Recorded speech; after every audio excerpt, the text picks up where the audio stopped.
여러분 반갑습니다. 학습 교인이 되기 위해서 학습 문답 공부를 하기 위해 이 강의를 들으러 유튜브에 들어오신 여러분들을 예수님의 이름으로 환영하고 축복합니다. 저는 마천교회를 섬기고 있는 담임 목사 장홍 목사입니다. 자, 그러면 오늘 제1장 학습 문답자의 자격과 사람의 목적부터 시작을 해서 잠시 공부를 해 나가도록 하겠습니다.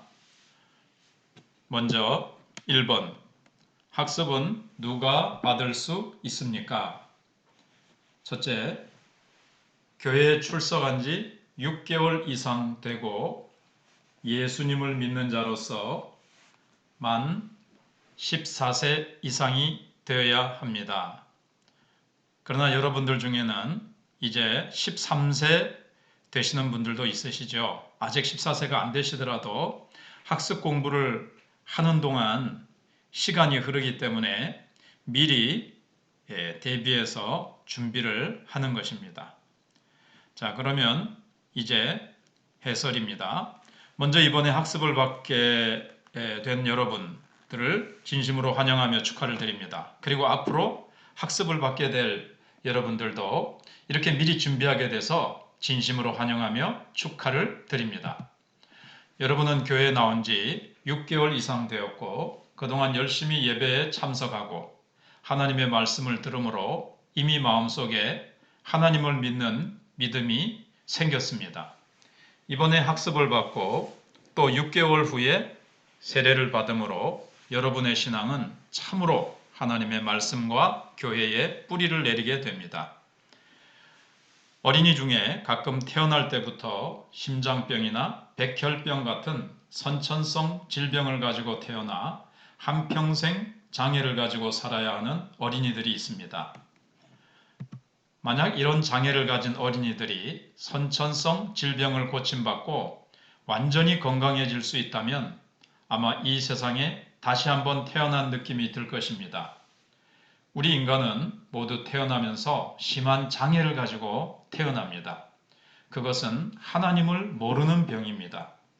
더구나 그것은 이미 죄에 감염된 병입니다. 우리가 예수를 믿고 하나님을 믿을 때 우리는 다시 한번 이 세상에 태어나게 됩니다.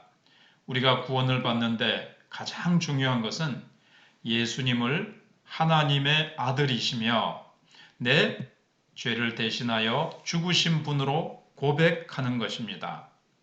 믿음을 가지려고 하면 하나님의 말씀을 들어야 하고 배워야 합니다.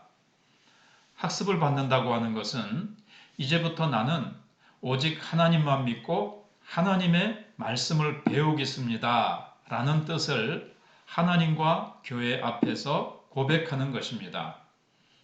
베드로 사도는 말하기를 너희가 회개하여 각각 예수 그리스도의 이름으로 세례를 받고 죄 사함을 받으라고 하셨습니다. 그러므로 학습을 받는다는 것은 우리의 신앙 고백이 하나님 앞에서 참된 믿음을 고백하고 참된 세례를 받기 위하여 교회에서 겸손하게 말씀으로 가르침을 받는 신자가 되는 것을 의미합니다. 참고 성경 구절은 디모데후서 4장 14절로 15절, 사도행전 16장 31절입니다.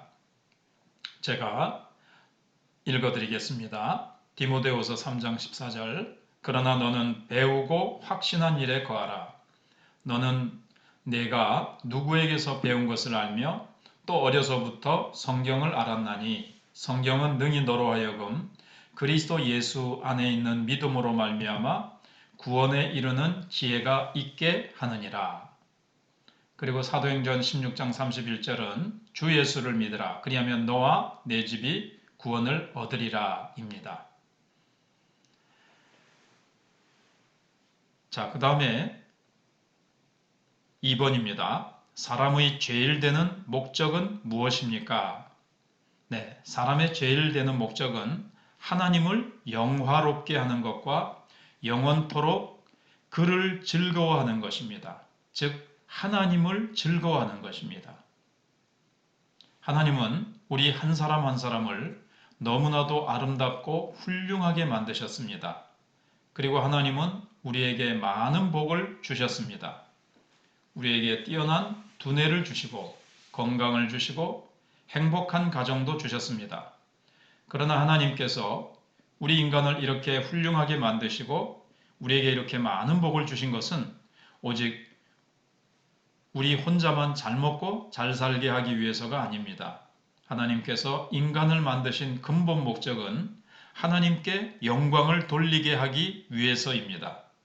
우리는 세계대회에서 큰 공을 세운 국가대표 선수나 우승한 음악가를 보면 박수 갈채를 보냅니다. 그들의 행위가 국가에 영광을 돌리기 때문입니다. 우리에게 이러한 좋은 재능들과 아름다운 삶을 주신 분은 하나님이십니다.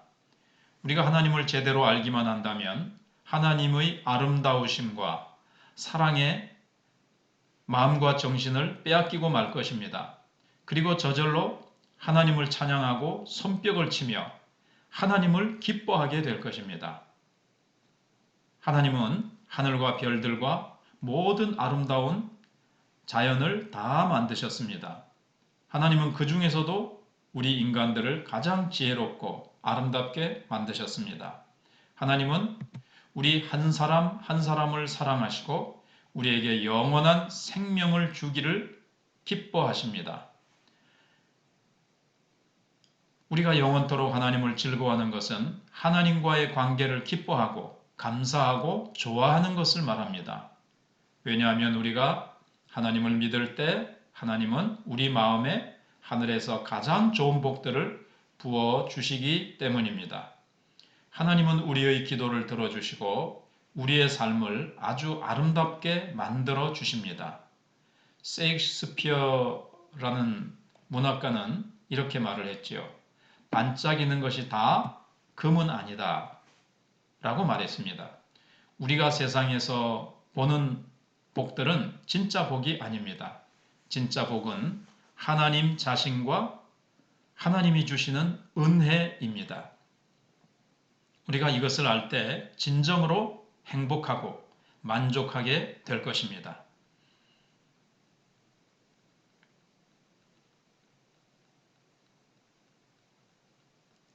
크게 두 번째 제2장. 그러면 성경은 무슨 책입니까? 3번입니다. 우리의 신앙과 생활의 유일한 법칙은 무엇입니까? 답은요. 신구약 성경, 구약과 신약 성경이죠. 즉 정확하고 오류가 없는 하나님의 말씀입니다. 하나님께서 우리 인간들에게 주신 최고의 선물은 하나님의 말씀인 성경입니다. 이 성경은 하나님의 지혜와 능력과 축복을 기록한 책입니다. 우리가 살아가는 이 세상에는 죄악의 구렁텅이와 사망의 골짜기가 많습니다. 사탄의 공격도 있고 사고도 많고 재난도 많습니다. 하나님께서는 우리가 이 모든 시험을 이기고 하나님의 복을 다 받을 수 있도록 성경을 주셨습니다. 성경은 마치 보물지도와도 같습니다. 이 성경 말씀을 따라가기만 하면 반드시 하나님의 복을 찾아낼 수 있습니다. 성경은 무궁무진한 금관과 같습니다. 우리는 성경을 통해서 하나님이 주시는 무한한 복을 캐낼 수 있습니다. 그 다음에 4번. 성경은 몇 권으로 기록되어 있습니까? 구약 39권, 신약 27권, 모두 합해서 66권으로 되어 있습니다. 성경은 한 권의 책이기도 하지만 여러 권의 작은 책으로도 나누어져 있습니다. 그런데 그 작은 책 하나하나가 보석과 같이 엄청나게 가치 있고 귀중한 책입니다. 성경은 마치 어마어마한 정글과 같습니다. 큰 열대우림에는 울창한 숲도 있고 강도 있고 거대한 초원도 있습니다. 그처럼 성경에는 역사도 있고 시도 있고 편지도 있고 예언도 있습니다. 이 모든 것이 살아계신 하나님의 말씀입니다. 만일 성경이 논문처럼 그렇게 돼 있다면 성경은 너무 딱딱하고 어려울 것입니다. 그러나 성경에는 재미있는 이야기들이 많이 있어서 어린이들도 얼마든지 읽을 수 있습니다. 성경은 우리가 지혜를 얻고 축복을 받는 많은 약속의 말씀으로 이루어져 있습니다. 그래서 구약, 신약이라고 할 때 이 약이라는 말은 아플 때 먹는 약이 아니라 복을 주는 약속의 말씀을 의미하는 것입니다. 예수님이 오시기 전의 약속을 구약이라고 하고 예수님이 오신 후에 제자들을 통해서 기록된 책을 신약이라고 부릅니다. 그런데 이 약속은 한마디로 하나님은 나의 하나님이 되시고 나는 하나님의 백성이 된다라는 약속입니다. 하나님이 나의 하나님이 되신다는 것은 내가 너를 지켜주고 보호해주고 너의 모든 것을 책임져 주마라는 말씀입니다. 성경의 권수를 쉽게 외우려면 3,9,27. 3,9는 뭐죠? 구약의 권수가 39권이라 그랬죠. 그리고 신약의 권수는요. 27권이라 그랬습니다. 그래서 3,9,27. 구약 39권, 신약 27권 이렇게 외우면 됩니다.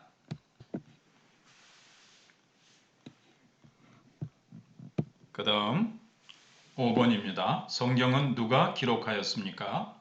하나님께서 특별히 선택하신 사람들이 성령의 감동으로 기록하였습니다. 놀랍게도 성경은 예수님이 기록하신 책이 아닙니다. 그러나 성경에는 예수님의 말씀이 가득 들어 있습니다. 성경은 그 전체가 하나님의 말씀이고 어느 한 구절도 틀린 말씀이 없습니다. 우리는 성경 전체를 믿을 수 있으며 또 믿어야 합니다. 만일 성경을 예수님이 기록하셨다면 우리는 성경을 읽기보다는 성경 자체를 신성하게 여기려고 할지도 모릅니다.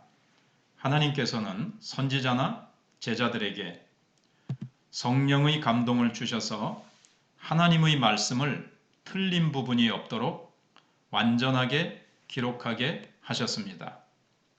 참고 성경 구절은 요한계시록 22장 18절로 19절입니다. 6번 구약에 기록된 내용은 무엇입니까? 첫째, 피조물의 창조와 타락과 구원을 위해 오실 예수 그리스도에 대한 말씀이 기록되어 있습니다. 구약 성경은 예수님이 오시기 전에 이스라엘의 위대한 지도자들과 선지자들이 기록했습니다. 구약 성경에는 참으로 방대한 내용이 담겨 있습니다. 모세가 쓴 모세오경과 이스라엘의 역사, 시, 깊은 예언과 지혜의 말씀으로 이루어져 있습니다. 하나님께서는 이 위대한 말씀을 이스라엘 백성들에게 맡기셨습니다. 이스라엘 백성이 위대할 수 있었던 것은 하나님의 말씀 때문이었습니다. 구약 성경에는 하나님께서 인간을 만드시고 인간이 하나님께 죄를 지어서 타락한 내용이 기록되어 있습니다. 그리고 장차 하나님의 아들 예수 그리스도께서 오셔서 인간을 구원하실 위대한 약속이 예언되어 있습니다.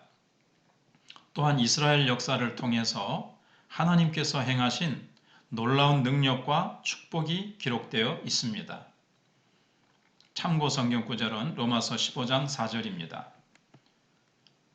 7번입니다. 신약에 기록된 내용은 무엇입니까? 첫째, 예수 그리스도의 구원 사역과 구원받은 자의 삶과 예수 그리스도의 재림과 영생에 대한 말씀이 기록되어 있습니다.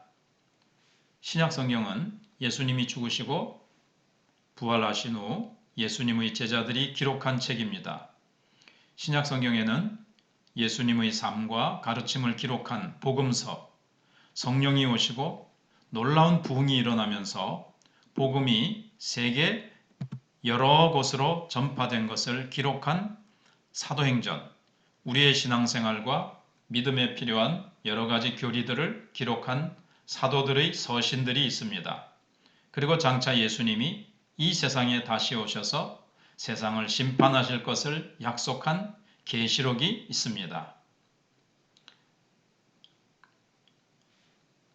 오늘 첫 번째 강의의 마지막 8번, 성경은 어떻게 읽어야 합니까? 매일매일 읽고 그대로 지키려고 힘써야 합니다. 우리가 매일 음식을 먹어야 하는 것처럼 성경은 우리 영혼의 양식입니다. 그래서 우리는 매일 성경을 읽어야 건강한 신앙생활을 할 수 있습니다. 성경을 읽는 방식으로는 처음부터 끝까지 빠짐없이 읽는 통독의 방식이 있고 또 QT, Quiet Time, 조용한 시간이라고 해서 성경을 묵상하면서 읽는 방법도 있습니다. 처음 학습받는 교인들은 성경을 처음부터 빠짐없이, 그러니까 창세기부터 창세기, 출애굽기, 레위기, 민수기 쭉 해서 요한계시록까지 읽는 통독의 방법이 좋습니다. 성경을 읽으면서 스스로 고쳐야 할 부분이 있으면 고치고 버려야 할 죄가 있으면 버려야 합니다. 또 교회의 예배에 계속 참석하여 빠짐없이 들어야 우리 영혼이 굶주리지 않게 됩니다. 뿐만 아니라 예배는 하나님을 기뻐하고 하나님께 영광을 돌리는 것입니다. 그러므로 예배에 잘 참석을 하고 성경을 잘 읽으시는 여러분들이 되시기를 바랍니다. 경청해 주셔서 감사합니다.